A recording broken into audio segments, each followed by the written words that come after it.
Tampa Bay is starting to rebound from the pandemic, and we want to be with you every step of the way, making sure you have the resources you need to navigate through restarting your life. And in this episode, we're talking politics, what the election might look like in November. Could another round of stimulus checks be on the way? And what are the long-term ramifications of that? I'm James Tully with ABC Action News, and this is the Rebound Tampa Bay podcast. Joining me today is our Washington, DC Correspondent Joe St, who recently has been covering protests and demonstrations around the Capitol in the midst of this pandemic. Now, here's Joe. I said something online the other day. If you started your career in journalism in January of this year, and you've only been a journalist for 6 months, you've already had a pretty fulfilling career. It has been an unreal year for journalism, an unreal year in our country. I mean, if you're a political science professor or a health professor, you're going to have to teach a class just on 2020. And we're not even close to the election yet, about 5 months away. So you're right, James. It has been an insane year, and it's been a crazy year here in Washington, D.C. Oh, no question. People are going to be able to write books off their 1 year in journalism. I did see that tweet. That was pretty clever. I got to hand it to you. That's certainly very true with so many people who are continuing a career, beginning it. This year's one they're never going to forget. Covering these protests, though, amid a pandemic, and you've had to do so much work on all of the regulations, the restrictions, the things that the CDC is recommending. How are you seeing people handle that when you were out witnessing the protests and the demonstrations and the social distancing people are supposed to be keeping in mind? What did you see? What are some of your takeaways with what maybe you saw people shouldn't be doing, or if you saw they were behaving properly under the pandemic that we're all facing? Well, just so you know, my extent of what I have seen is the area in front of the White House. And it is an area that the whole country has seen. St. John's Church, 16th Street is probably 2 football fields away from the front door of the White House. It is right there. The mayor of D.C. recently renamed that street Black Lives Matter Plaza to commemorate the events of the past several weeks. But in terms of this pandemic, the good thing is people are wearing masks to these protests. But in terms of social distancing, it's really tough to protest and conduct proper social distancing, physical distancing. It's not really happening. I mean, people are walking in lines, they're holding signs, they're yelling and chanting near each other. For those officers, police that are charged with protecting the city of Washington, protecting federal government buildings, oftentimes a protester is getting right up to their face, and certainly not within the 6-foot guidelines by the CDC. So I think the whole country is waiting to see if there will be a spike as a result of these protests. But if you speak with some of these protesters, they say, this might be a sacrifice we're willing to take in order to send a powerful message to leaders across the country that they want police reform. Yeah, it has to be really interesting to you, though, to see that, after months of people, for the most part, abiding by these safer-at-home orders, and then you have something like this happen where a lot of people, as you said, it seems like they make that sacrifice and just go out and confront the world that they've sheltered themselves from for so long. So many people have, I should say. You're right, and to some degree, I think it has made these protests a bit more powerful, a bit more impassioned, and attract so many people. I think, look, people were inside their homes. This is a good point. They weren't doing anything for weeks, months in some cases, and what they had a chance to do was sit down and watch the news. What has benefited greatly from this pandemic? Well, it's local news television ratings, national news television ratings. So people who weren't watching the news the last time someone got killed by police in a fashion that they did, maybe they didn't see it. Maybe they didn't watch the news story. Maybe they didn't care. But because they were watching the news, this was in their face. This was on their cell phone. They were paying attention. They weren't going to work. Maybe they were going to work last time when Trayvon Martin died. This time has allowed them to see the horrific death of George Floyd and what happened in Minneapolis. But it's also to some degree fueled the flame, I think, and that people were ready to get out and do something, and they put their energy into this cause, no doubt. Joe St. George, our correspondent in D.C., joining me here on the Rebound Tampa Bay podcast. Let's get to some things that can help people out, some information, and the best you can pass along to folks. You know, your thoughts on stimulus payouts to this point. What's gone right, what's gone wrong, and unemployment benefits, I guess, can be kind of in the same basket there. We ran something just this morning on Good Morning Tampa Bay where the Treasury Department saying, okay, we're going to move now to bi-weekly payouts as opposed to weekly. But some people are saying, well, even if you're doing that, it's still been weeks upon weeks since I've seen some payments. So I don't know. I know it's a big thing to dive into, but wherever you want to start, Joe, let's go with it and let's just have a conversation. I'll say this about what's going on in Congress is that there is consensus to do something else. Something additional, because if you're someone who lost your job or your family was impacted by this pandemic, that $1,200 stimulus check that you received, it seems like months ago at this point. Yeah, it was supposed to be. That money went quick. And you're wondering, all right, when am I going to get some more help? There's a chance you might be behind on a rent payment to your landlord. There's a chance you might be behind on an electric bill payment to your utility company. So there is consensus to do something else with Congress, but this is the difference between the first time and this environment that we're in now, James, in that there is a lot more politics in play with this next round of stimulus, this next round of CARES Act than there was the first time. Remember, Nancy Pelosi, Mitch McConnell, Donald Trump, they pretty much got together and passed a multi-trillion-dollar package within days. That never happens in this country. And Mitch McConnell told his Republican senators back then, hey, I know a lot of you have issues with this, but we got to pass this now. We've got to send a message. Next time, we'll get more of our priorities in there. And that is why it's taking so long to get a second stimulus passed or a second stimulus debate going on the floor of the U.S. Senate.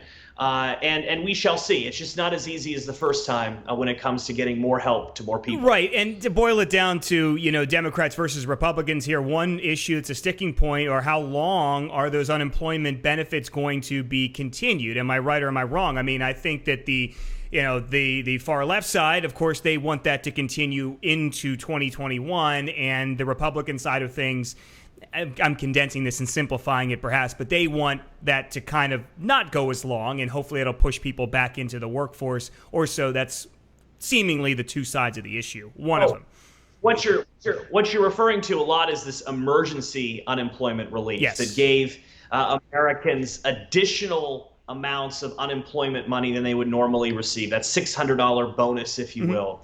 Well, the issue that some on the right have seen with this bonus is that someone making minimum wage or someone working a couple days a week, certainly not a full-time employee, when you add up their unemployment insurance and their emergency relief unemployment insurance, a lot of times they were making more money than they were before.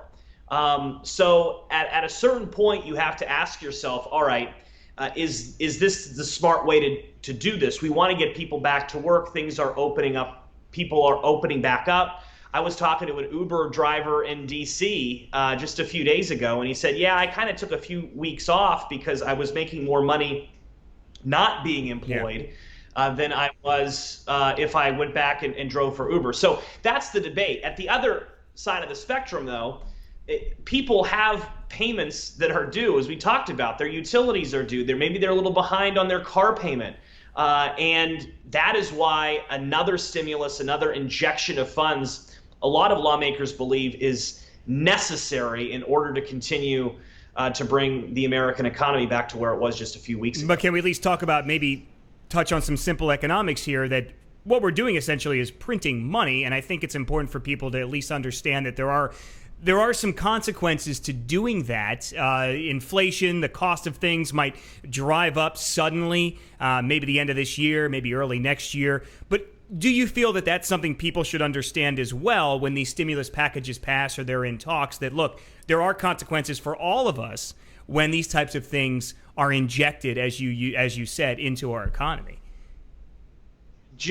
I mean, when the government passes a multi-trillion dollar piece of legislation, the money's got to come from somewhere, Exactly. right? It's not free money. So what the government tends to like to do is just add it to the national debt, and we'll deal with it later. Well, later will come up eventually. And whether that is a reduction in budgets for federal employees, a reduction in salaries, a lot of federal workers certainly don't want that. But the money has to come from somewhere. Maybe it's reduced spending in an area. The military is what some on the left might say could benefit from a little bit of a Oh, reduction. absolutely. The right would certainly disagree with that. But you're absolutely right, James. I mean, just because Congress can write the check, the money has to come from somewhere. And that is what a lot of Republicans on the right are going to say whenever this next debate in the U.S. Senate, when it comes to the second round of stimulus, if it gets there, they're going to bring that up. Where is the money coming from? He's Joe St. George, our correspondent in Washington, D.C. It's so nice to talk to him here on the Rebound Pod. We're having a good conversation here. I would like to echo something we've been telling people with our morning show, that you mentioned the people who aren't getting the unemployment benefits, or they're not seeing it, or the stimulus money that either hasn't shown up or it's gone. It's been used in your household. We tell people all the time, if you have bills due, call your creditor. Call your utilities company. Call who's providing your internet. Whatever's due, call them and tell them your situation. And in a lot of times, we have at least reported on the fact that a lot of companies are saying, "Look, we'll work with you. Okay, we're here to help if we can." So that's always something. But James, as you know, James, it's important to note they're working with folks, but they're not necessarily forgiving debt. Exactly, right? And I'm glad you said that.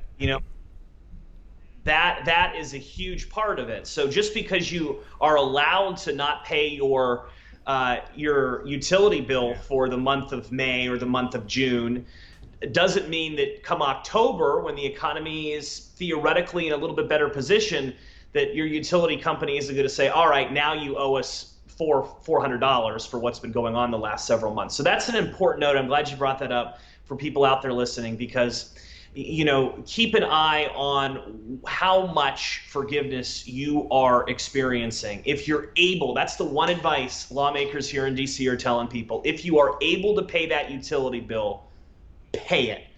Because there is little indication that there is going to be any type of forgiveness when it comes to being behind on payments. And let's get your gut reaction to something else. Most recently the May jobs report came out, and it was much better than some analysts had predicted. In fact, according to the jobs report, we actually added some in the month of May. It would be in the month of May, and we appear to be showing some optimism with recovery, at least on the stock market. There's been some decent gains in the last couple of weeks there. What do you take from that, Joe? I know you obviously saw that, the news. The president called a press conference, which was really less of a press conference, more of, it almost felt like a little bit of celebration of sorts. It was. I mean, look, the unemployment rate was supposed to be over 20%. And after the report, it was down around low 13%, right? Yeah. It was 15.7%, I believe. I'll have to double check, but it was around 15%, and we expected it to jump to 20%, which would make it at near record highs. They estimate the Great Depression was around 25% of people unemployed. So we were in that record level territory, or we thought we would be in that record level territory. Friday morning is when the unemployment report comes out. Everybody was prepared to do the story on record high unemployment, and then it actually went down. It went down to 13.7%. President Trump calls an impromptu press conference in the Rose Garden to celebrate the accomplishment. Look, if you're a President Trump supporter out there, this is huge news, because always the President Trump path to re-election was through the economy. What commercial did he air during the Super Bowl? He aired two. One was about the record low unemployment rate. Remember, we were at a 3.6, 3.7, 3.8% unemployment in January of this past year.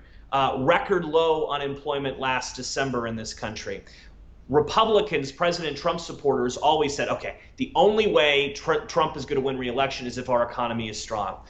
This pandemic happened, 2020 happened, the playbook to win re-election was thrown out the window. But to some degree on Friday, I saw Republicans think, all right, maybe we can have a quicker than expected recovery. And perhaps when it comes to October and when people are receiving their ballots and thinking about getting ready to vote on the second Tuesday in November, that the economy is going to be strong again. And the president can say, we're only going to make it stronger in the next few weeks. That being said, James, and I know I'm talking a lot and I want to get you in here. I know it's a podcast, but no, I'm following you. I love hearing your perspective. Go ahead. You were right there. You saw him call the press conference. You were as stunned as probably many other people when the report came out on Friday. But I think it's important to note 13% of Americans are still unemployed. We were at 3% unemployment in January. So while the unemployment rate was better than expected, there are still a lot of people out there, a lot of people in Florida hurting as a result of this pandemic. And it's going to take a long time to recover. Look, if you work in a restaurant, if you're a bartender, perhaps the owner of that restaurant is going to be reluctant to bring full staff back. We've seen that in plenty of cases too. You're right. If you work in the service industry, you're not going to get the tips that you receive because your restaurant isn't going to be as full. So there's both sides to this. There are, but also, maybe another reason for optimism, maybe not. But you're doing this nationwide with that jobs report number. This is what I found interesting, is that you're doing that without two of the largest economies by state we have in the entire nation. I mean, California and New York are hardly open anywhere. So I thought that was very promising. I thought as long as you had at least those two very large states, populace-wise and size-wise, as long as they were shut down, Joe, I did not see that coming. I thought we would have to have, as a country entirely, reopen to see that kind of boost. But it looks like we're doing on the back of some of these other states. As you know, James, right? Florida relies so much on the tourism industry. We do, right? We do. You rely on that family in Ohio or New York coming down to Tampa or St. Pete and vacationing for the week. That's so true. Are they going to take that trip in July of this year? Are they going to take that trip in August of this year? I don't know. What do you think? Let me turn the page here and ask you a question. I mean, do you think that the tourism industry of Florida is going to have a chance at a quick recovery, or are people still going to be afraid to visit your beaches if they live in another state? It's a really interesting thing to ponder, and I will tell you, just minutes ago, I got off the phone with one of my best friends who is bringing his family down to Clearwater Beach in a couple of weeks because he is from Pennsylvania, where I grew up, and they're still in like a pause type of point right now. So, they're fed up. He's like, I want to go somewhere that's open. I have to get the family out there. I know we'll be safe. That kind of mindset. And I'm wondering how many more people are like my friend who wouldn't have vacation in Clearwater before this year, but knows that Florida is open. And we're open and we're rocking and we're rolling.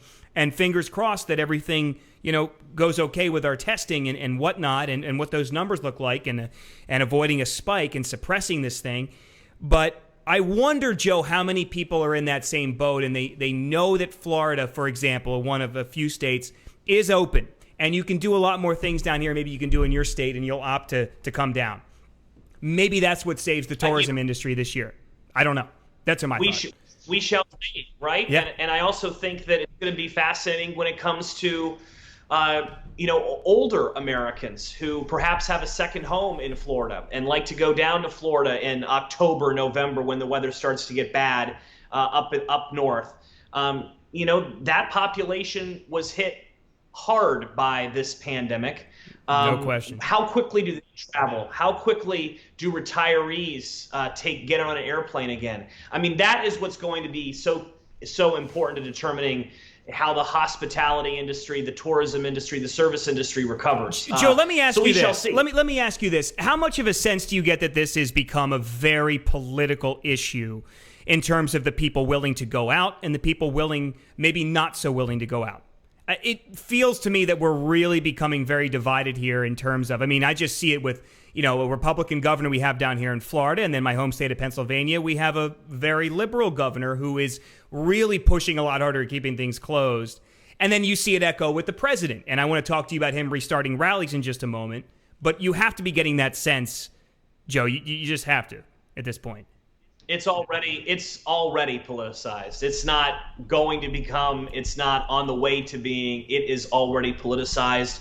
A President Trump supporter is more likely to not wear a mask out in public. They are more likely to travel to Florida, go to the beaches. That's where we are when it comes to this. You mentioned the presidential rallies. And I want to mention this and give you some credit because, yes, he is restarting his rallies and wants people to attend. We don't know anything about social distancing rules, what will be recommended when these people go to these rallies. But you said you put Florida at the top of the list. You tweeted this out based on several factors as a place where he would at least start doing these rallies. Well, let's first. Where would he want to do a rally? He wants to do it in a swing state. Absolutely. Okay, and there are plenty of swing states, but a lot of swing states have Democratic governors. Michigan has a Democratic governor. North Carolina has a Democratic governor. Florida does not have a Democratic governor. Florida has a governor who's very friendly with the Trump administration, and what the president doesn't want to do is schedule a rally in a swing state, but then the governor comes in and says, oh, wait a minute, you can only have 3,000 people there. Or, oh, wait a minute, you need to have this or this. By going to a state like Florida with Governor DeSantis, the Trump campaign is going to have more flexibility in saying, this is what we want to do. Can you make sure the health department doesn't shut us down? And that's why it's likely that I think the president returns to Florida, does a campaign rally in the near future. Who will show up to him? Trump supporters. And I honestly, I think he could fill an arena quite easily in Florida today with that. Now, on the flip side, James, if you're a Democrat out there, right, when do you start holding rallies again? Joe Biden has been a lot more cautious. Democrats have taken the more cautious approach. You mentioned Pennsylvania. The governor of Pennsylvania has certainly been slow to reopen compared to a state like Florida. But rallies have a benefit, right? I mean, if you're able to hold a rally, if you're Joe Biden and you're able to hold a rally with Barack Obama, that will energize your supporters. Yeah, this really almost feels like a play by the Trump administration to kind of force Biden's hand. The Biden team force their hand a bit and say, hey, look, we're going to start doing this. How now? Right. How now? But you know what they're doing this week that perhaps hasn't gotten a lot of attention, but they're also resuming in-person campaign volunteer activities around the country. That's key because what wins elections? We always think that, campaign commercials win elections or rallies win elections. Grassroots efforts win elections. It's grassroots. Yeah. It's people who knock on doors and who make phone calls. And when you're able to do that in person, with all due respect to the virtual world of Zooming or Skyping, which is what we are doing right now, it's not as impactful as seeing someone in person and knocking on someone's door. So I raised this question a few weeks ago.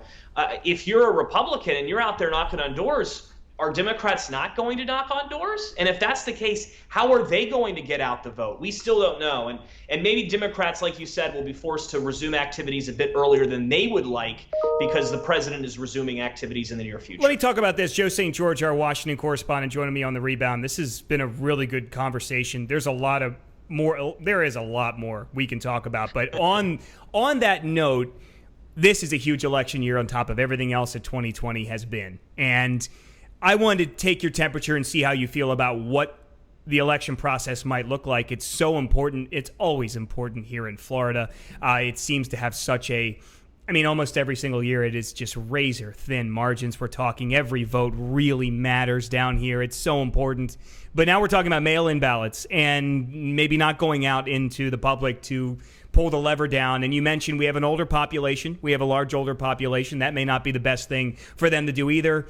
Okay, so where are we right now with things? How do you see it playing out based on people you've talked to, things you've reported on? Just kind of give us a little bit about the upcoming election season. Well, we are in an era where the news cycle changes so rapidly.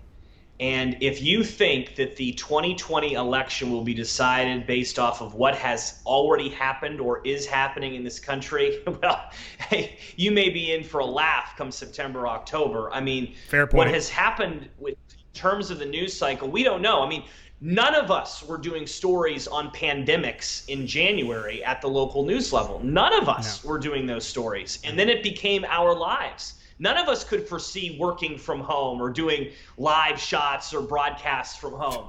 And then that happened. Inconceivable. It was inconceivable.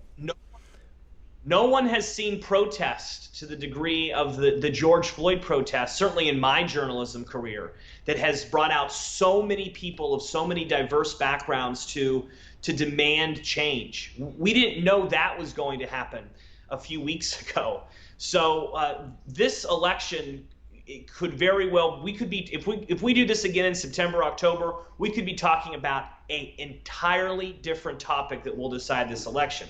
Now, that being said, President Trump and his pandemic response is going to be a very, very important part of this election. Older Americans who tend to vote and who tended to they broke with the president in 2016. If you were over the age of 55, you tended to vote Republican. What did they think of President Trump's response to this pandemic, to COVID-19? People over the age of 65 were, as we talked about earlier, hit the hardest by this virus. Did he say something? Did he do something that they didn't like, and as a result, they're not going to vote for him this go around? I think the older American vote is going to be so crucial this time because they were impacted so badly by this pandemic. I think that's going to play a huge role. And I do think police relations and race relations are going to play a huge role. And a lot of people here in DC expect Vice President Biden, former Vice President Biden, to pick an African-American female as his vice presidential running mate as a result of what we've seen on the streets of so many American cities in these last few weeks. Are you getting more and more of a sense that the mail-in ballot is going to be so crucial here and the entire process is going to be flipped on its heels, at least at this point? I know it's hard to predict. We're still a good many months away, but at this point, I mean, we're probably looking at a much different looking election cycle in the way it actually unfolds. Mail-in ballots are going to be politicized. They already are politicized. President Trump has been very clear that he hates mail-in ballots. So I think in Republican states with Republican governors like yours in Florida, you're going to see a little bit of a, delayed reaction or perhaps resistance to mail-in ballots come the general election. And perhaps there'll be lawsuits involved as well. I suspect that there will be in more Democratic states. I think that you'll see they'll be more inclined to do mail-in ballots. I covered a mail-in ballot state for 5 years of my career. I was a political reporter in Denver, Colorado. Colorado, every voter gets mailed a ballot every year, every election, whether it's for city council or whatever. That's their system. That's the way they've done it. It's different. It's a little bit strange the first time you do it. But if you go out to Colorado and speak with Republicans and Democrats, they love it. People love not having to go to the polls and wait in lines on election day. They love sitting down on a Saturday morning, having their morning coffee and filling out their ballot. So that's some perspective from states that have been doing mail-in ballots for a long time. They like it. And we shall see if the president changes his attitude. I don't think he will. He does not like mail-in ballots. He thinks that they are full of fraud, but there is very little evidence, little to no evidence that there is fraud related to mail-in ballots. I mean, I don't mind admitting this. I mean, I did it in 2016. It was my first election that I'd lived down here in Tampa, and I did it. And I know there's some safeguards in place. I think I understand both sides of it. Correct me if I'm wrong, James, but you did it because you had the option to, because you said you were working on election day, probably. Exactly. Right? Or walk me through. Yeah, that's exactly right. I mean, well, there was a time when my schedule was a little bit different, but I was still waking up at 3 a.m, and then I'd be done around 11:30 or noon, and then maybe I'd still have to do something after that. So the last thing I was I don't know if you've ever worked in mornings, Joe, at any point in your career, but you're just constantly tired. Yeah, thankfully not. Well, then I'll give you some perspective. You're constantly tired. You're constantly fighting for sleep, and you want to nap. you want to nap all the time. I'm like my grandfather. I was like my grandfather with naps. I'd fight for him anytime I could. The last thing I wanted to do after work, was go out to the polls, drive out and possibly wait at my polling station in Hillsborough County and do it. So I did the mail-in ballot. This is convenient. I'm going to see how it goes, and there you go. I still see both sides of it, but for me, the process was simple. But the process was easy, but there is some fear out there. There's anxiety. I understand that fear too. I do. You're not used to it, right? I mean, if you have a teenage daughter, son who's 18, 19-year-olds registered to vote but could care less about politics, right? Maybe you're a mom or you're a dad out there, and you sit them down and you say, you vote this way because we vote this way, right? Yep. Where if that person may have gone to the polls in person, maybe they would have thought a little differently, or maybe they wouldn't have voted at all. So, that's the fear that's out there. But I can tell you, coming from Colorado, a lot of Republicans actually, it's funny, a lot of Republicans in Colorado ended up embracing it more quickly because they found that their voters were likely to check the mail. Their voters were likely to turn in the ballot a bit more quickly. They had stamps so that they would put it right back in their mail, and Democrats tended to wait till the last minute to turn in their mail-in ballot. So that's some perspective on how the mail-in ballot culture tends to work in a state like Colorado. I love your perspective, and I really enjoyed having you on. We'll have to do this again very, very soon. I know you're a very busy man, but you were very prompt. You're like, yeah, let's do it, James. I'm ready. I'll sit down and do this with you, and I'm really happy you did. Let's do it. Yeah, this was it. Let's do it, James. And if you ever need anything for TV, I'm here to help as well. So, we're doing TV, podcasts, whatever. We're here to. I'm your guy. I'm your DC guy. Yeah, you definitely are. And I'm glad we have you, and I'm glad we could do this. Thanks, Joe. Please subscribe to the Rebound Tampa Bay podcast on Apple and Stitcher, and watch videos of the podcast on the ABC Action News mobile app and streaming news channel. And know that as we continue to rebound here in Tampa Bay, there are steps you can take to find help for your family. Visit abcactionnews.com/rebound for more. I'm James Tully. Thanks for listening.